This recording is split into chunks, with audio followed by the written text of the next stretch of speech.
சர்வதேச நீதி தினத்தை முன்னிட்டு கிருஷ்ணகிரி மாவட்ட நீதிமன்றம் முன்பாக மனித உரிமை மீறல் குறித்த விழிப்புணர்வு மனித சங்கிலி மாவட்ட முதன்மை நீதிபதி சுமதி சாய்பிரியா தலைமையில் நடைபெற்றது. இதில் பாதிக்கப்பட்ட மக்களுக்கு நியாயமான நீதி வழங்குவதை உறுதி செய்வது, கடுமையான குற்றங்கள், அதனால் ஏற்பட்ட நீதி தவறுகள் குறித்தும் எடுத்துரைக்கப்பட்டது. இந்த மனித சங்கிலி நிகழ்ச்சியில் நீதிபதிகள், வழக்கறிஞர்கள், நீதிமன்ற அலுவலக பணியாளர்கள், மாணவ மாணவிகள் பங்கேற்றனர்.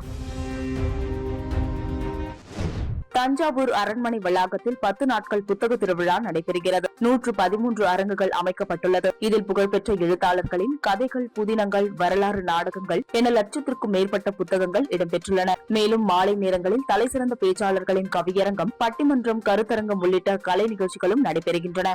இந்த புத்தக திருவிழாவில் பள்ளி, கல்லூரி மாணவ மாணவிகள் ஆர்வமுடன் கலந்து கொண்டு புத்தகங்களை வாங்கி சென்றனர். தேனி மாவட்டம் கம்பம் நகரில் மைக் செட் உரிமையாளர்கள் சங்கம் சார்பில் 2ஆம் ஆண்டு இசைப்போட்டி திருவிழா நடைபெற்றது. இதில் மாவட்டத்தின் பல்வேறு பகுதிகளில் இருந்து 160க்கும் மேற்பட்ட மைக் செட் உரிமையாளர்கள் போட்டியில் கலந்து கொண்டனர். எந்த மைக் செட்டிலிருந்து அதிக தூரத்திற்கு தெளிவான பாடல் கேட்கிறதோ அவர்கள் வெற்றியாளர்களாக தீர்மானிக்கப்படுகிறார்கள் என அறிவித்திருந்தனர். இந்த போட்டியானது பழமைகளை மறக்கக்கூடாது என்பதற்காக அவற்றை நினைவு கூறும் வகையில் இந்த போட்டிகள் ஆண்டுதோறும் நடைபெறும் என போட்டியில் கலந்து கொண்ட மைக் செட் உரிமையாளர்கள் தெரிவித்தனர். முல்லை பெரியாறு அணையில் பராமரிப்பு பணிகள் குறித்து மத்திய நீர்வள துணை கண்காணிப்பு குழுவினர் ஆய்வு மேற்கொண்டனர். கேரள மாநிலம் குமுளி அருகே உள்ள தேக்கடி படகு துறையிலிருந்து தமிழக, கேரள அதிகாரிகள் படகின் மூலமாக அணை பகுதிக்கு சென்று ஆய்வு மேற்கொண்டனர். அதனைத் தொடர்ந்து குமுளியில் உள்ள பெரியாறு அணை கண்காணிப்பு குழு அலுவலகத்தில் ஆலோசனைக் கூட்டம் நடைபெற்றது. இந்த கூட்டத்தில் அணை பகுதியில் நடத்தப்பட்ட ஆய்வு சம்பந்தமான அறிக்கையை மத்திய நீர்வள தலைமை கண்காணிப்பு குழுவிடம் சமர்ப்பிக்க உள்ளதாக தெரிவிக்கப்பட்டுள்ளது. நெல்லை மாவட்ட விவசாயிகள் குறைதீர்க்கும் கூட்டம் மாவட்ட ஆட்சியர் கார்த்திகேயன் தலைமையில் நடைபெற்றது. இந்த கூட்டத்தில் பல்வேறு துறை சார்ந்த அதிகாரிகள், விவசாயிகள் பங்கேற்றனர். விவசாய மின் இணைப்புகளுக்கு மீட்டர் பொருத்தும் பணிக்கான கணக்கெடுப்புகள் நடைபெற்று வருவதாகவும், இலவச மின் இணைப்பை பெற்ற விவசாயிகள் தேவையில்லாமல் பல்வேறு போராட்டங்களை நடத்தி வருவதாகவும் தெரிவிக்கப்பட்டுள்ளது. நபிகள் நாயகம் குறித்து அவதூறு பேசி வரும் பாஜகவினர் மீது நடவடிக்கை எடுக்க கோரி தமிழ்நாடு முஸ்லிம் முன்னேற்ற கழகத்தினர் திருப்பூர் மாவட்ட காவல் கண்காணிப்பாளரிடம் புகார் அளித்தனர். பாஜகவினர் மதக்கலவரத்தை ஏற்படுத்தவும், திமுக ஆட்சிக்கு அவப்பெயரை உருவாக்கவும் பாஜகவினர் திட்டமிட்டு இத்தகைய செயலில் ஈடுபடுவதாகவும் இந்த மனுவில் குறிப்பிடப்பட்டுள்ளது. தமிழகத்தில் அமைதி பூங்காவ திகழும் தமிழகத்தில் மதக்கலவரத்தை தூண்டும் விதமாக அவருடைய பேஸ்புக் ஐடியில் பதிவிட்டிருந்தார். அதன் அடிப்படையில் இன்று தமிழ்நாடு முஸ்லிம் முன்னேற்ற கழகம் பல்லட நகரத்தின் சார்பாக மாவட்ட காவல் கண்காணிப்பாளரிடம் மனு கொடுக்க வந்துள்ளோம். அதே போல இப்பொழுது கோவை மாவட்டம் பக்கத்தால் இருக்கிற புளியம்பட்டியில காவல்துறை கைது செஞ்சிருக்காங்க. ஒரு 10 நிமிடத்துக்கு முன்னாடி நாம் சொல்லுவது ஒண்ணு, தமிழக அரசாங்கத்துக்கு இது மாதிரி மதக்கலவரத்தை தமிழகத்தில் தூண்டும் இந்த ஊடக பிரிவு செயலாளர் அவர்களை அதிகபட்ச தண்டனை வழங்க வேண்டும் என நாங்கள் கோரிக்கை விடுகிறோம். ஏனென்றால் இந்த தமிழ்நாட்டில் இந்து, முஸ்லீம், கிறிஸ்துவர் அனைவரும் ஒற்றுமையாக வாழும் தமிழ்நாட்டில் இதுபோல சக்திகள் நடமாடக்கூடாது. காவல்துறை இரும்பு கோரம் கண்டு அடக்க வேண்டும் என தமிழ்நாடு முஸ்லீம் முன்னேற்ற கழகத்தின் சார்பாக கோரிக்கை வைக்கிறோம். திருப்பூர் மாவட்டத்தில் அரசு பள்ளியில் 7ஆம் வகுப்பு படிக்கும் மாணவி அபர்ணா ஸ்ரீ மாநில அளவிலான இலக்கிய போட்டியில் வெற்றி பெற்றதன் மூலம் வெளிநாடு செல்லும் வாய்ப்பு பெற்றார். மாநகராட்சி திலகர் நகர் பகுதியில் வசித்து வரும் தர்மராஜ் என்பவரின் மகள் அபர்ணா ஸ்ரீ சிறுவயது முதல் இலக்கியம், பேச்சு மற்றும் கவிதை போட்டியில் சிறப்பாக செயல்பட்டதன் மூலம் பல்வேறு போட்டிகளில் வெற்றி பெற்றார். இதன் மூலம் வெளிநாடு செல்லும் சிறுமிக்கு தேவையான உபகரணம் வாங்க பள்ளியின் சார்பிலும் தன்னார்வலர்கள் சார்பிலும் 25,000 ரூபாய் வழங்கப்பட்டது. மாநகராட்சி நடுநிலைப்பள்ளி 15 வேளம்பாளையத்தில் இடைநிலை ஆசிரியராக ஜனார்த்தனன் நான் வேலை செஞ்சு கொண்டிருக்கிறேன். நான் கடந்த 20 ஆண்டுகளாக இப்பள்ளியில் பணிபுரிந்து வருகிறேன். எங்கள் பள்ளியில் 7ஆம் வகுப்பு படிக்கும் அபர்ணாஸ்ரீ என்ற மாணவி கவிதை புனைதல் போட்டியில் மாநில அளவில் 2ஆம் இடம் பெற்றமைக்கு பள்ளியின் சார்பாக வாழ்த்துக்கள். மேலும் இந்த குழந்தை 2ஆம் இடம் பெற்று வந்தனால வெளிநாடுக்கு செல்ல தகுதி அடைஞ்சிருக்காங்க. வெளிநாடு போறதுக்கு அவங்க வீட்டுல வசதி இல்லாத காரணத்துல அவங்க வீட்டுக்கு போனா அவங்க அப்பா தர்மராஜ்ங்கிறது அவங்க அப்பா. அவங்க ஒரு பனியன் கம்பெனிக்கு போயிட்டு இருக்காரு. அவங்க அம்மா உடல் ஊனமுற்றவங்க, அவங்களால எந்த வேலையும் செய்ய முடியாது. அதனால வீட்டுக்கு போய் நாங்க பார்த்துட்டு அந்த குழந்தைக்கு ஒரு 25,000 ரூபாய் மதிப்புள்ள பொருள், அதாவது துணி, ட்ராலி, இதெல்லாம் நாங்க ஸ்கூல் சார்பா நாங்க போய் கலெக்ட் பண்ணி கொடுத்துருக்கோம்.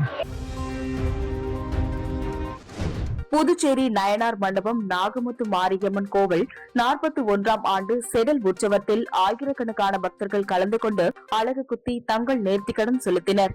அலங்கரிக்கப்பட்ட திருத்தேரில் அம்மன் வைக்கப்பட்டு முக்கிய வீதிகளில் வலம் வந்தது. முன்னதாக ஆயிரக்கணக்கான பக்தர்கள் தங்களது உடலில் அலகு குத்தியும் கார், வேன், லாரி, பேருந்து உள்ளிட்ட கனரக வாகனங்களை அலகு குத்தி இழுத்து சென்று நேர்த்திக்கடன் செலுத்தினர்.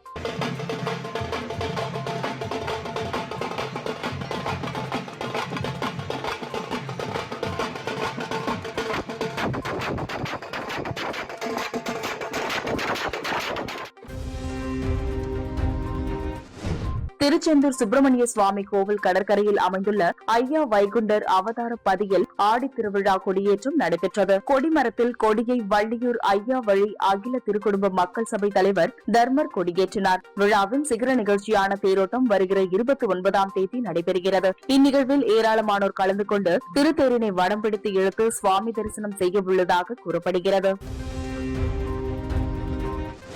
திருவண்ணாமலை மாவட்டம் செங்கம் பகுதியில் தனியார் திருமண மண்டபத்தில் மக்களுடன் முதல்வர் திட்ட முகாம் மாவட்ட ஆட்சியர் பாஸ்கர் பாண்டியன் தலைமையில் நடைபெற்றது. மகளிர் சுய உதவி குழுக்களுக்கு கடன் உதவித் தொகையும், தையல் இயந்திரம், வீட்டுமனை பட்டா உள்ளிட்ட மனுக்கள் பெறப்பட்டன. இந்த மனுக்கள் மீது உடனடி உரிய நடவடிக்கை எடுக்கப்படும் என தெரிவிக்கப்பட்டுள்ளது. திண்டுக்கல் மாவட்டத்தில் சுமார் 8 கோடி ரூபாய் மதிப்பீட்டில் கட்டப்பட்டுள்ள கூடுதல் வகுப்பறை கட்டடங்களை உணவுத்துறை அமைச்சர் சக்கரபாணி திறந்து வைத்தார். நிகழ்ச்சியில் பேசிய அமைச்சர், தமிழ்நாடு முதலமைச்சர் பொறுப்பேற்ற பின்னர் 7 கல்லூரிகள் கொண்டுவரப்பட்டுள்ளன என தெரிவித்தார். முன்னதாக திண்டுக்கல் மாவட்டம் பழனியிலிருந்து திருப்பதி ஏழுமலையான் கோவிலுக்கு ஆன்மீக பயணம் திட்டத்தை அமைச்சர் சக்கரபாணி கொடியசைத்து துவக்கி வைத்தார். 44,044 கோடி ரூபாய் நிதி ஒதுக்கி தந்திருக்கிறார். அந்த அளவுக்கு அரசு பள்ளியிலே படிக்கின்ற மாணவர்கள், எல்லா தனியார் பள்ளியிலே படிக்கின்ற மாணவர்களுக்கு இணையாக அவர்கள் வளர வேண்டும், உயர வேண்டும் என்பதற்காக இன்றைக்கு அரசு பல்வேறு நடவடிக்கைகளை எடுத்து வருகிறது. மாண்புமிகு முதலமைச்சருடைய அரசு பொறுப்பேற்ற பின்பு மாணவ செல்வங்கள் கல்வி நலனை கருத்தில் கொண்டு அவர் எந்த மேடையில் பேசினாலும் சொல்வார், எனக்கு தமிழ்நாட்டிலே 2 துறை மிக முக்கியம் என்று சொல்வார். ஒன்று கல்வித்துறை, ஒன்று சுகாதாரத்துறை என்று சொல்வார். அந்த வகையிலே கல்விக்காக இன்றைக்கு பெரிய திட்டங்கள் எல்லாம் அறிமுகப்படுத்தி செயல்படுத்தி வருகிறார். கோயம்புத்தூர் மாவட்டத்திலிருந்து மேட்டுப்பாளையம் முதல் தூத்துக்குடி வரை செல்லும் எக்ஸ்பிரஸ் ரயில் சேவையை மத்திய தகவல் ஒலிபரப்புத்துறை இணையமைச்சர் எல் முருகன் துவக்கி வைத்தார். வாரம் 2 முறை இந்த எக்ஸ்பிரஸ் ரயில் சேவை பயணம் தொடரும் என தெரிவிக்கப்பட்டுள்ளது. நிகழ்ச்சியில் பேசிய மத்திய இணையமைச்சர் எல் முருகன், தமிழகத்தில் ரயில்வே மற்றும் விமானம் உள்ளிட்ட போக்குவரத்து வசதிகளை மேம்படுத்த மத்திய அரசு 6000 கோடி ரூபாய் அளவிற்கு நிதி ஒதுக்கி செயல்பட்டுள்ளதாக அவர் குறிப்பிட்டார். தூத்துக்குடி வரையிலான மேட்டுப்பாளையம் தூத்துக்குடி எக்ஸ்பிரஸ் ரயில் சேவை மற்றும் மேட்டுப்பாளையத்திலிருந்து போத்தனூர் வரையிலான மேமோ ரயிலினுடைய சேவை, மைசூர் மயிலாடுதுறை எக்ஸ்பிரஸ் கடலூர் வரலுமான நீட்டிப்பு, மயிலாடுதுறை திருச்சிராப்பள்ளி 5 நாட்கள் தினந்தோறும் இந்த சர்வீஸ், திருப்பதி கோயம்புத்தூர் எக்ஸ்பிரஸ் சாம்பல்பட்டியில நிறுத்தம். இந்த விழாவில் கலந்து கொண்டிருக்கின்ற மாண்புமிகு மயிலாடுதுறையினுடைய பாராளுமன்ற உறுப்பினர் திருமதி சுதா அவர்களே, மயிலாடுதுறை சட்டமன்ற உறுப்பினர் திரு ராஜ்குமார் அவர்களே, உங்கள் அனைவருக்கும் என்னுடைய அன்பு கலந்த காலை வணக்கத்தை தெரிவித்துக் கொண்டு,